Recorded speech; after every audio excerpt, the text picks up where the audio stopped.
before the time of kings, even before the great flood, there was a man who found favor in the eyes of God. His name was Enoch. He was taken up into the heavens, beyond the realm of mortals, to witness hidden mysteries, the secrets of the fallen angels, the chambers of creation, and the celestial records of humanity's destiny. What he saw would forever change the understanding of good and evil, divine judgment, and mankind's role in the cosmic story. But with this knowledge came a heavy burden, the weight of truth. Enoch became a witness to an invisible war between spiritual worlds, where heavenly beings descended to earth and broke sacred covenants, unleashing a corruption that provoked the wrath of the Creator. This is not merely an ancient tale. It is the account of celestial rebellion, an epic fall of immortal beings, and a judgment that would seal the fate of both heaven and earth. Write, Enoch, the Lord commanded, so that future generations may know the truth and prepare for what is to come. Thus began the journey of the chosen man, the son of Jared, the one who was granted both the privilege and the burden of being the messenger of the Most High. Enoch, said the Lord, rise and follow my heavenly messenger. He is the guardian of the mysteries of heaven. Walk with me, for I will show you the corruption of the earth and the hidden secrets of the universe. With a trembling heart, Enoch replied, if it is your will, I will accept this destiny. Even if my heart breaks with what I will see, I will write what must be revealed. Grant me the strength to fulfill this calling. And so, the heavens opened before Enoch. The first revelation granted to him is recorded at the beginning of the book of the Watchers. Enoch begins by blessing the righteous and the chosen ones who will live in the day of tribulation, when the wicked will be separated from the holy. He declares that he saw a vision meant for future generations, not for his own time, but for a distant era when judgment would draw near. The Holy and Great One would descend from heaven, and with him would come myriads of celestial beings to execute judgment upon the earth. The wicked would be destroyed, and the righteous would be guided by the eternal light of the Lord. Enoch saw that a time of peace would come for the righteous, who would walk under divine guidance, while the wicked would cease to exist. Soon after, Enoch received a profound lesson about order and obedience in creation. He was instructed to observe the heavens and the earth, the stars, the seasons, the rivers, and the seas. All followed the command of the Creator without straying. The stars obeyed their orbits. The sun and moon faithfully completed their cycles.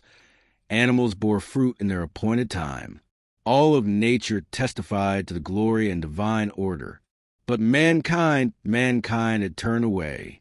They ignored the commandments, corrupted their ways, and became rebellious before the Creator. And it wasn't just men. The very angels, known as the Watchers, who were sent to guide humanity, also strayed. They abandoned their mission, corrupted their paths, and triggered a series of events that plunged the earth into darkness. The Creator then declared, judgment would be inevitable. Those who obey righteousness would be saved, but those who follow the path of corruption would face destruction. The earth groaned under the weight of sin, and the Most High would not delay his response. In the next chapter, Enoch is taken even deeper into forbidden secrets. He witnesses the fall of the Watchers, the angels who descended to earth, driven by lust for the daughters of men. There were 200 in total, led by Simjaza. These celestial beings made a pact on Mount Hermon, vowing to carry out the forbidden act together. Each took a human woman, and from them were born the Nephilim, giants who stood 300 cubits tall, approximately 450 feet. These colossal beings devoured the earth's resources, destroyed crops, consumed animals, and eventually turned against humans themselves. They began devouring humanity and even practiced cannibalism. But the corruption didn't stop there. The Watchers taught women enchantments, witchcraft, the manipulation of roots and plants, and revealed secrets that belonged only to the heavens. Asael taught the forging of swords, armor, and jewelry. Others revealed astrology, divination by stars, winds, and the earth. Lust, vanity, and violence spread. The earth, which once faithfully obeyed its creator, was now drowned in wickedness. The cries of the innocent rose to the heavens. The archangels Michael, Uriel, Raphael, and Gabriel looked upon the earth and saw the blood being spilled.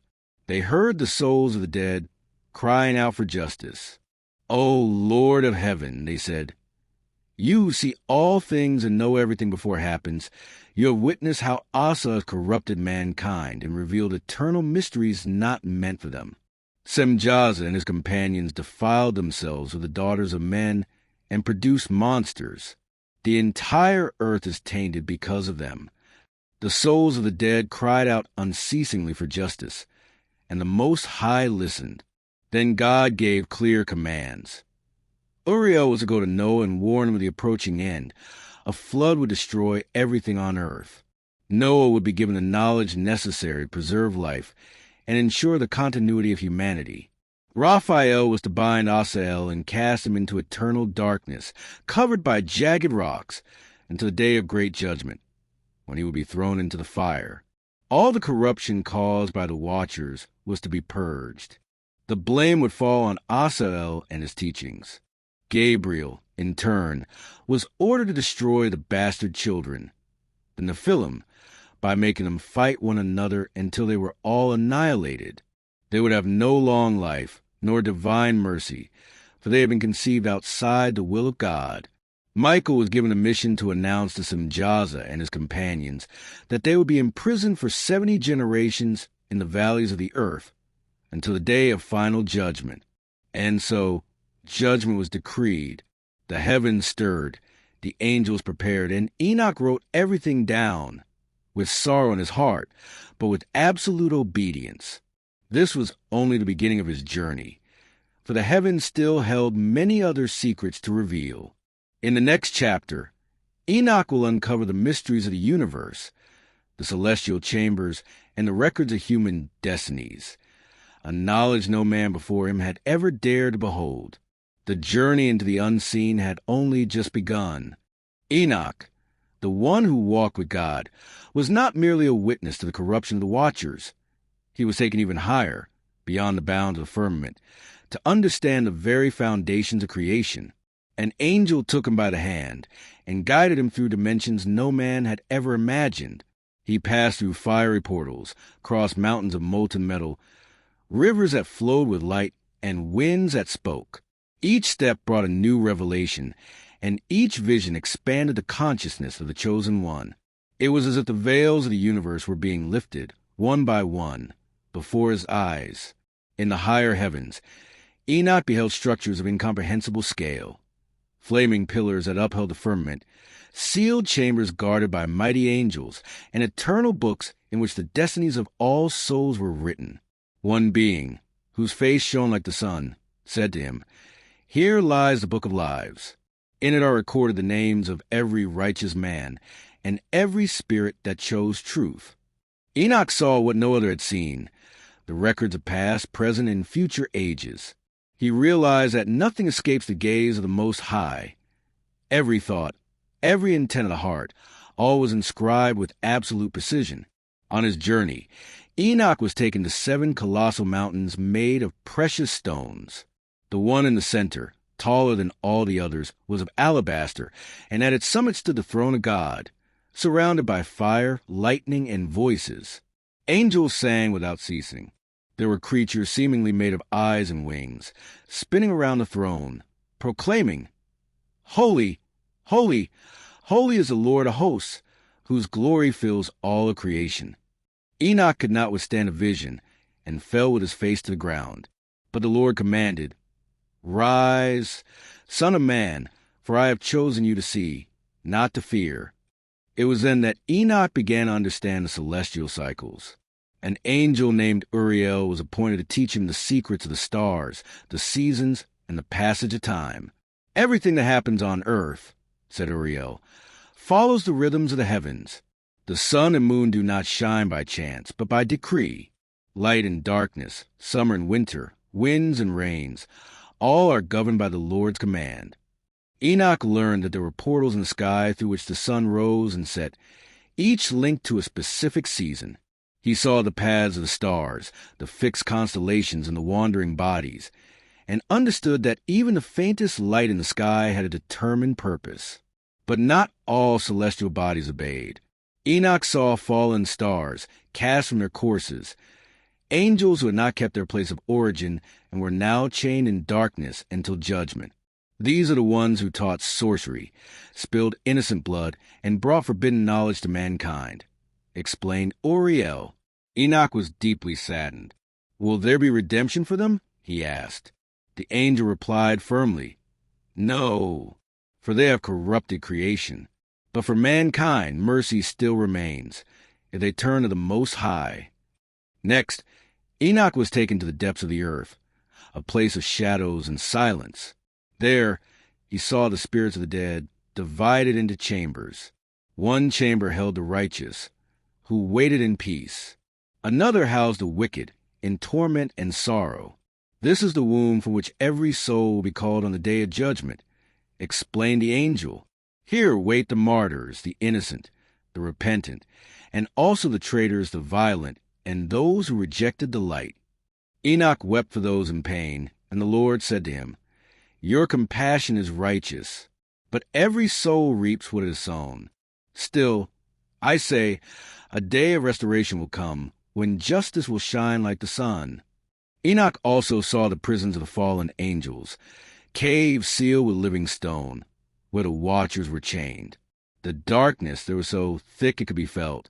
They cried out, but their cries did not reach the heavenly gates.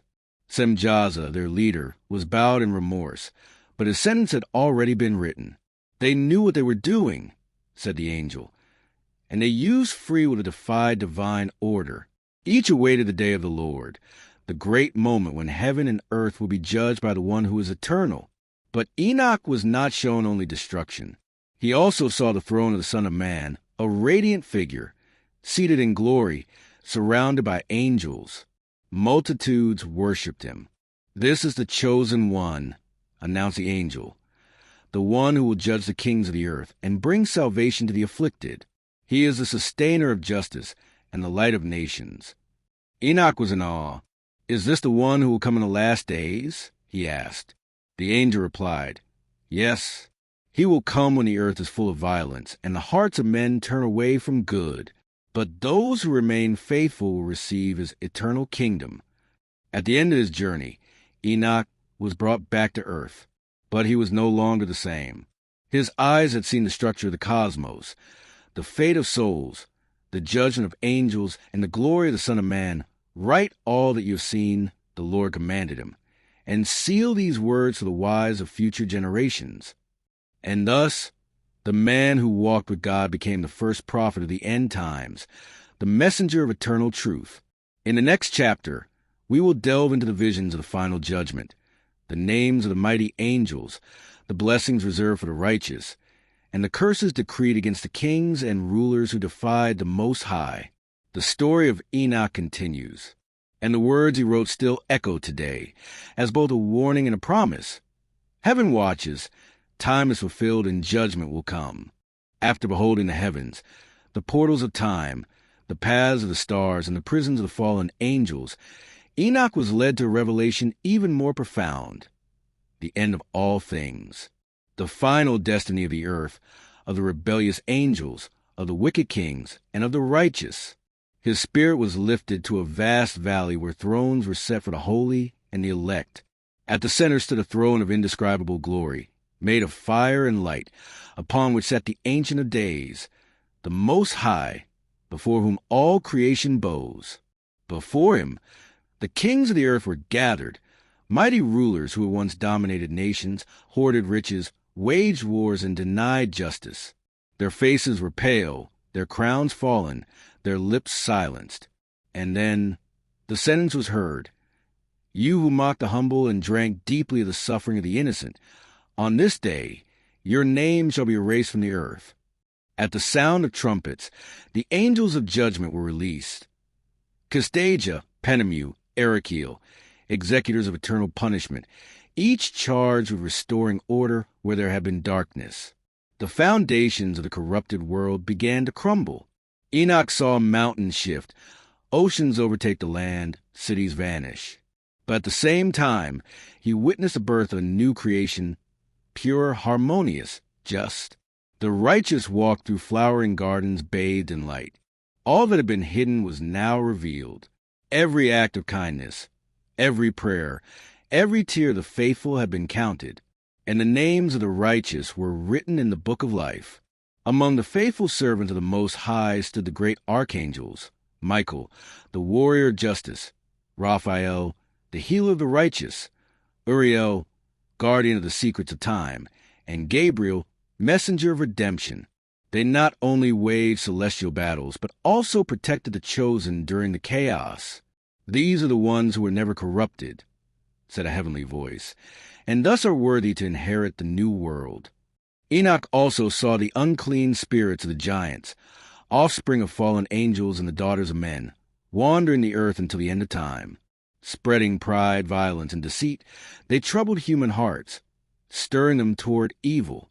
But they shall not remain forever, declared the Lord. The time of purification is near, and those who do not repent shall perish. The earth was renewed. The sun shone brightly but without burning. Clear rivers flowed through peaceful valleys. Animals lived in harmony, and men, now redeemed, walked without pain. The holy city descended from the heavens, built not by human hands, but by God himself. Here there will be no death, no tears, no shadows. For the Lord shall dwell with mankind. And then Enoch was instructed, write all that you have seen, preserve these words for the final days. Many will mock, but the wise will understand. And he wrote about the watchers, the giants, the judgment, the angels, and the righteous. And his words were sealed by angels, kept until the appointed time. Finally, the prophet was taken, body and soul, to be with the Most High, and he was seen no more among men. But he left one last warning. Do not harden your hearts. Judgment is certain.